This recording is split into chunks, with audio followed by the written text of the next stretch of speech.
I'm going to discuss some general concepts regarding waves. In class we've been talking about electromagnetic waves, but what I will discuss here will pertain to any type of wave, whether it's an electromagnetic wave, sound wave, or water wave. So here I'm looking at the function y is equal to 2 cosine of 3x. We know that the cosine will vary between plus 1 and minus 1 as the argument of the cosine here, which in this case is 3x, varies. Now the function y then is going to vary between plus 2 and minus 2 because we're multiplying the cosine function by 2, and this 2 is referred to as the amplitude of our function, of our cosine function. The cosine is going to be 1 whenever the argument of the cosine, in this case 3x, is equal to an integer multiple of 2 pi radians. Okay, so when n is equal to 1, we're going to be on this peak right here. So in that case, 3x is going to be equal to 2 pi, or x is equal to 2 pi over 3. So this peak right here occurs at an x value of 2 pi over 3. This first trough is going to occur when the cosine function is minus 1, and that will occur when the argument 3x is equal to pi radians, or when x is pi over 3.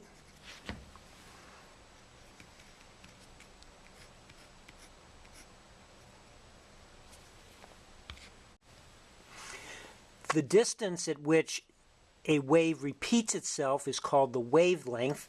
So for instance, from crest to crest here is a wavelength, and so for this particular wave, the wavelength is 2 pi over 3 meters. I now want to define the wave number for a wave, and the symbol we use is beta, and it is equal to 2 pi over the wavelength. Okay, for this particular wave we're looking at then, beta is equal to 2 pi over the wavelength. We just found that the wavelength for this wave is 2 pi over 3 meters. So the beta for this wave is 3 inverse meters. And in fact, we will see that the number in front of the x here will be the wave number for our wave. So let me rewrite our wave as y is equal to 2 cosine of 3x, which is 2 cosine of beta x, or 2 cosine of 2 pi over lambda times x.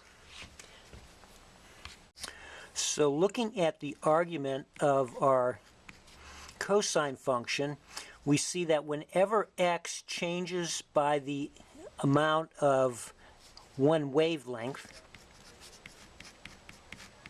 then the argument of the function will change by an amount 2 pi. Y equals 2 cosine of 3x represents this stationary pattern. Now let's look at how we can turn it into a propagating or traveling wave. So in other words, we want the cosine function to move with some velocity, and let's assume in the plus x direction, like this.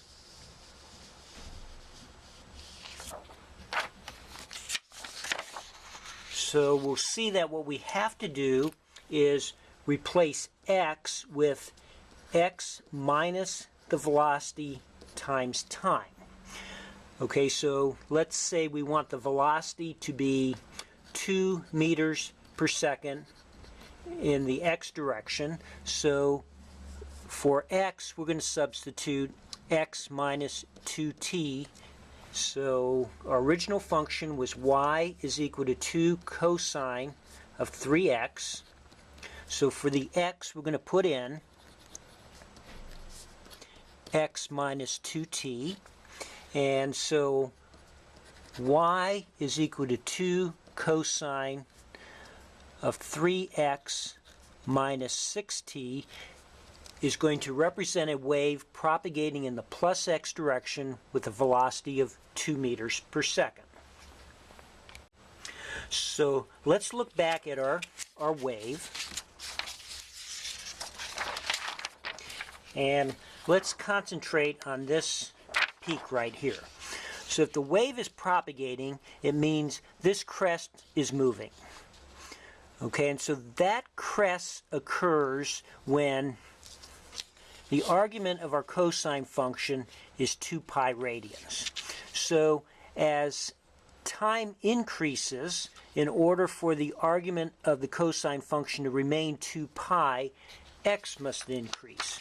So in other words, if time goes up, 6t is increasing, so in order for this argument to remain 2 pi, x must increase, and so the whole wave is moving to the right. So for the argument, when the argument 3x minus 6t is equal to 2 pi, then y is equal to 2 cosine of 2 pi, which is 2. Okay, so let's take this and take the derivative with respect to time, so you have 3 times dx dt minus the derivative of 6t, which is just 6, is equal to 0 because 2 pi is a constant. So dx dt is 6 over 3, or 2 meters per second, dx dt being the velocity of our wave, as we originally assumed. Now, we saw the significance of this constant multiplying x. That's the beta for our wave. Let's now look at what the significance of this number, this constant that is multiplying the time is. So let me rewrite our function for our traveling wave. Y is equal to 2 times the cosine of 3x minus 6t. And let's look at the behavior of that wave at one particular position, and to make it easy, let's pick that position to be at x is equal to 0. So in that case, y is going to be equal to 2 cosine of minus 6t, which is the same as 2 cosine of 6t. Okay, so when t is equal to 0, 6t is 0, cosine of 0 is 1, so our function y is just 2. When 6t is pi over 2, the cosine of pi over 2 is 0, so y is 0. When 6t is pi radians, the cosine of pi is minus 1, so y is minus 2. And when 6t is 2 pi, cosine of 2 pi is 1, so y is equal to 2 again. So our function is going to oscillate from 2 down to minus 2 and then back up to 2. So looking at x equal to 0 as our wave is propagating, at this point it has a value of 2. It's decreasing to 0, decreasing to minus 2, increasing to 0, increasing back to 2. And the time it takes it to oscillate from 2 to minus 2 and back is called the period of the wave. Okay, so looking back here, at t equals 0, at location x equals 0, y has a value of 2. It oscillates down to minus 2 and then back up to 2. And so the time it takes that to occur is when t is equal to 0 to the value of t when 6t is equal to 2 pi. So that will be 6 times the period is equal to 2 pi, or the period is equal to pi over 3 seconds for this wave. Okay, so that's the amount of time it takes it to perform one cycle.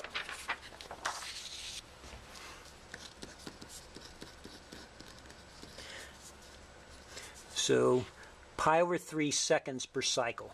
The frequency of the wave is just 1 over the period, So that will be 3 over pi cycles per second.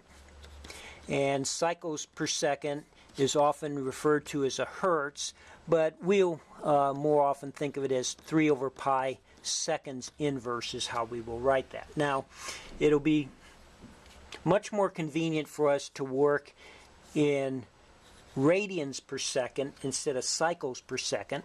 And the symbol for the frequency in radians per second is omega. So that's going to be equal to 2 pi times the frequency. So omega is in terms of radians per second. We have 2 pi radians per cycle. And the frequency, f, in terms of cycles per second, is how we get the frequency omega in radians per second. So for our particular example where the frequency is 3 pi hertz, the frequency in radians per second is going to be 2 pi times 3 over pi inverse seconds, or 6 inverse seconds, 6 radians per second. So if we look back at this particular example where y is equal to 2 cosine of 3x minus 6t, we see that this number multiplying the time is the frequency in radians per second. So we could make the identification with the 3 being beta and the 6 being omega, and write a more general form for our wave function as y is equal to 2 cosine of beta x minus omega t.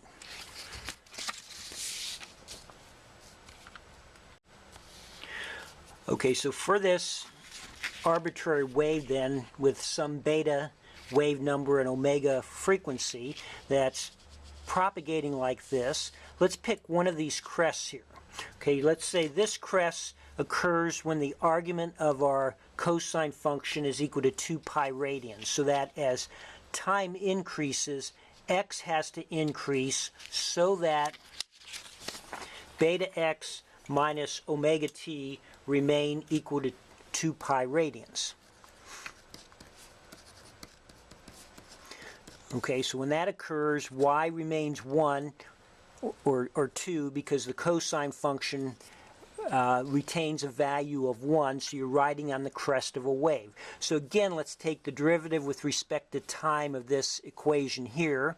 So we'll have beta times dx dt minus omega is equal to 0 since the right-hand side is a constant. So if you solve for dx dt, you find that's omega over beta, which is just velocity. Dx dt is velocity, the velocity of our wave. And if we write omega in terms of our frequency f, we have 2 pi f over, writing beta in terms of 2 pi over lambda, we get another form for the velocity of the wave as the frequency times the wavelength. So both these expressions are useful, that the velocity is omega over beta, or the velocity is equal to the frequency times the wavelength of our wave. Now, if you wanted to write an expression for a wave like this, but one that's propagating in the minus x direction, then all you have to do is change this minus to a plus. Okay, and the way to think of that is, let's say you're riding on a crest of the wave, and so at the crest this argument is equal to 2 pi. So if time is increasing, in order for this to stay equal to 2 pi, x must be decreasing.